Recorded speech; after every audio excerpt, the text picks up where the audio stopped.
Only me. Only me. All things are possible. Only me. Only me.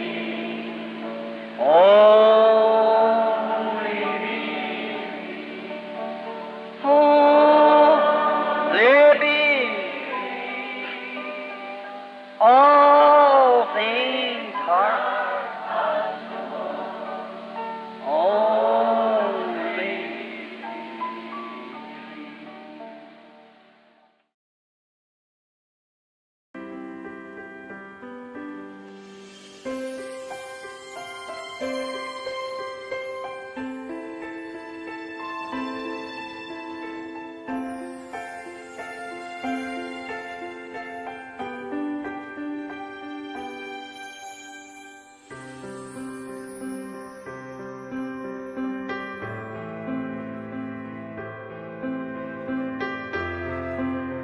Tucson Church, December 12th, 1965.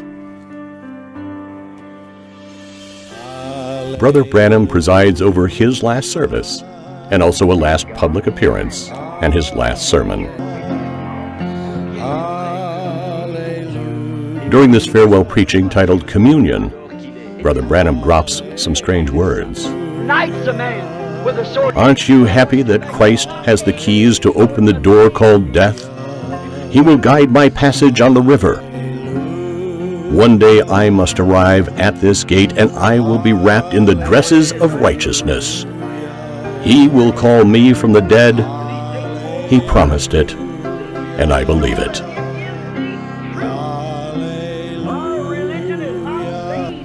The congregation only understood the meaning of this sentence a week later.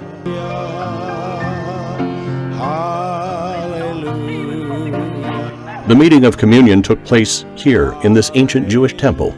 For Brother Lonnie Jenkins, this place is significant because the prophet of God chose it for his last meal. Only a few days before his departure from this dimension, Brother Branham preached his final service, Communion, December 12, 1965, at the Tucson Tabernacle, while yet in its first location.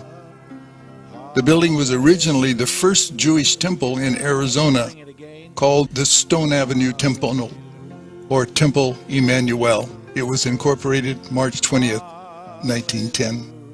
It currently houses the Jewish Heritage Center of the Southwest. Both Jesus and Brother Branham preached their last public sermons in Jewish temples, closing out an era. In the time of Jesus, the gospel light was to transfer to the Gentiles. Brother Branham's ministry was to restore the heart of these Gentile children back to the original apostolic Pentecostal fathers. Soon, the gospel light will shift from the Gentiles and return to the Jews.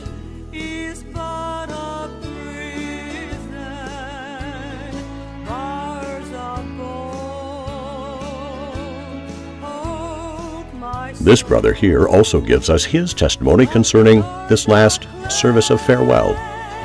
One of the next services that Brother Branham had here was just before Brother Branham left Tucson to go back to Jeffersonville with his family. In that particular service, there were so many people that they had a communion service. And Brother Branham had communion here a couple of days before he left on December the 18th, 1965. We know that that night, when Brother Branham left here, the accident occurred in Texas. And then on December the 24th, Brother Branham passed away. I'm sorry. That lady so much.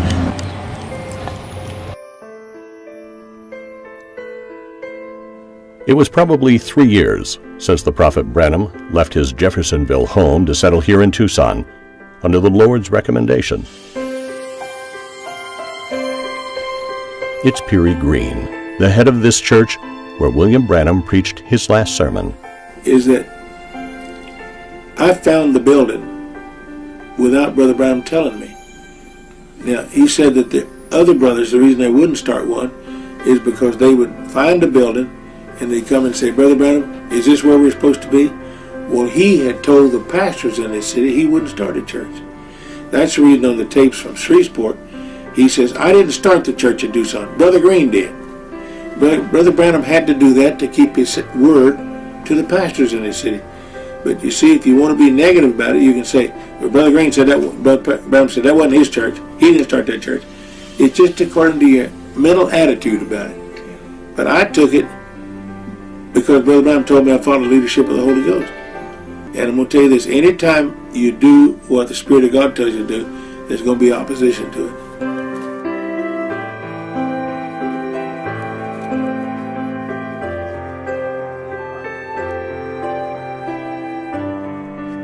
December 18th, 1965, Brother Branham and his family embark on a long journey to Jeffersonville, where they plan to spend their Christmas holidays. Brother Branham was driving this Ford station wagon. Inside was his wife Meta and his two children, Sarah and Joseph, while Billy Paul was driving this Chevrolet with his wife and two boys. We are exactly 6 in the morning. It's the start of the journey from Tucson to Jeffersonville, Indiana. It's a long journey, and they will never reach the destination. First stop Benson, then Alamogordo. This American city is in Otero County, state of New Mexico. It is in this city that they take their breakfast, but the journey is still long.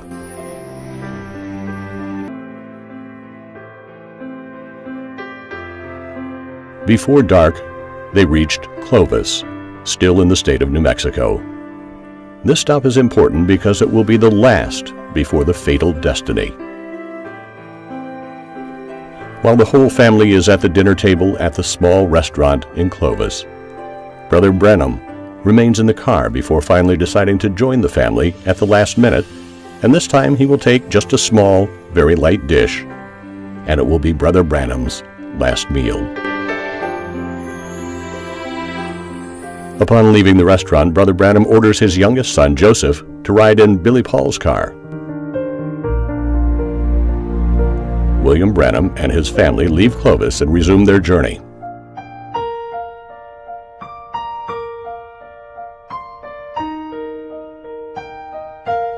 It's 7 p.m. The night has just fallen on Texas. Brother Branham's convoy is about 128 kilometers from the town of Amarillo. Billy Paul's car is ahead and Brother Branham's behind, when suddenly Billy spotted a car with just one headlight on, giving the impression of a motorcycle coming against him. He barely dodges him, and suddenly here's a big crash.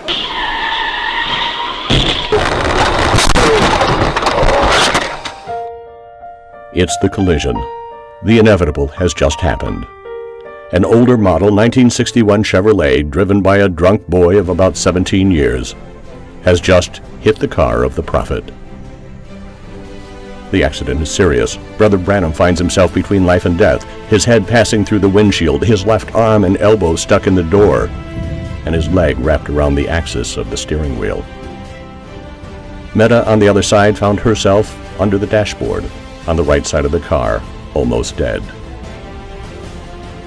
But Brother Branham took this hand and ran it back through the windshield and said, put her hand in mine. And he prayed something like this: Lord, help us in our hour of need. Don't let Mommy die. And Sister Branham came to life.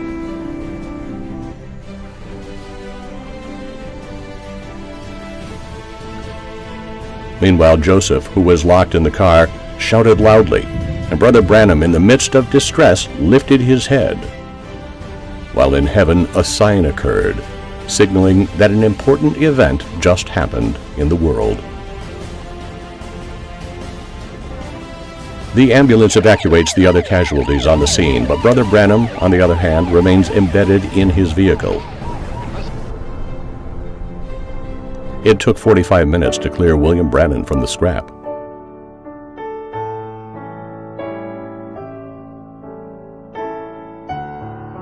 Once free, he was rushed to the intensive care ward of Friona Hospital. Due to the seriousness of his condition, he was transferred to the Amarillo Hospital 15 kilometers from here. He spent nearly a week in this hospital, where the doctors did everything trying to save his life. During this dark moment, Christians gathered around the world to intercede and pray for Brother Branham, while many others made the trip. In the waiting room of the intensive care unit, brothers and sisters prayed and sang songs that the prophet loved so much in his life. I go in the intensive care unit, and they've just brought Brother Branham out of the operating room. They've got Brother Branham in traction, this arm and his leg, and they've done a tracheotomy on him. And they tell me they've not get him to respond. He hadn't done anything. And I woke up there, and I began to talk to Brother Branham, and I said, Brother Branham, speak the word. He don't respond to anything else. Nothing. I break down and I start crying. And I start singing. On the wings of a snow white dove, God sends his pure, sweet love. And Brother Branham opens his eyes and smiles. The nurse gets all excited. He's awake, he's awake, he's responding. I go ahead and finish the course, and I tell Brother Branham about seeing the moon. And when I do, he tries to sit up in bed. And he shouts something. But instead of it coming out through his vocal cords, it comes out through tracheotomy. I do not know what he was trying to say. That was the last utterance that Brother Branham made, as far as I know.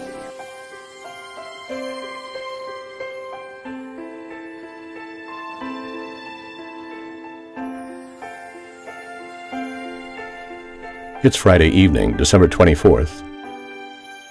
The moment is sad. A radiologist doctor is looking to see Billy Paul, and while he was coming with Brother Green, they saw through the window that the nurses had pulled the curtains from Brother Branham's bed. They both realized that it was over. God had just removed his prophet from the earth. The doctor told Billy Paul that his father had passed away at 1649.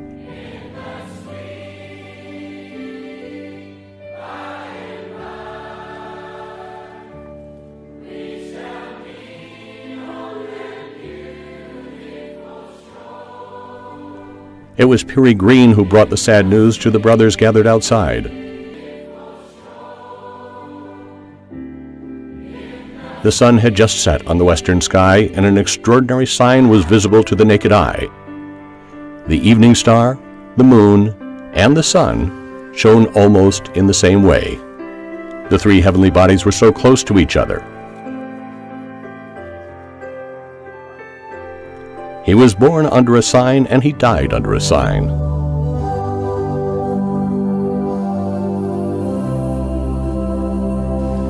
Billy, while broken up, remembered the words from his father saying, "If you hear that I'm gone, stop for a moment and sing a verse of the song, 'Only Believe.'"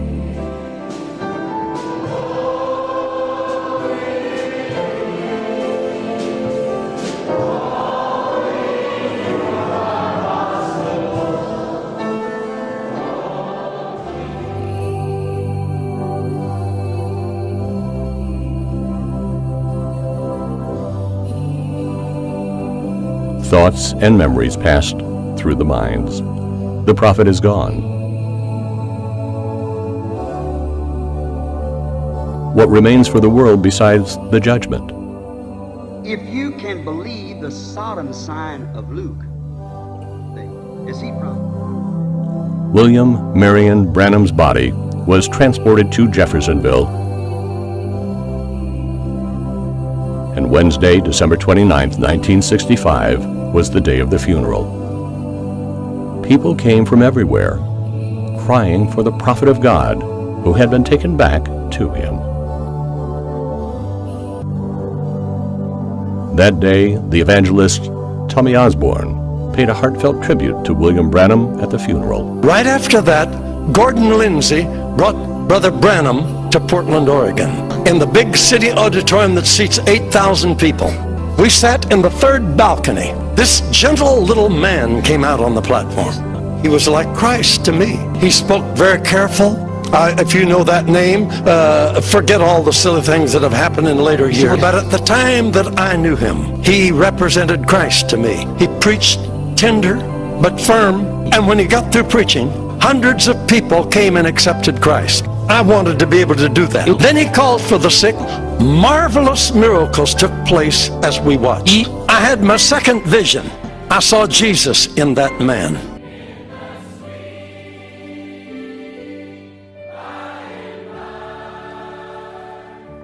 Brother Branham's body rests behind this grave here at Eastern Cemetery in Jeffersonville, Indiana. Believers from all over the world come by dozens every year to visit his tomb, where great supernatural signs continue to be seen to this day.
Father, for what you have done, the message of the hour. We thank you for your servant, your messenger, and his message.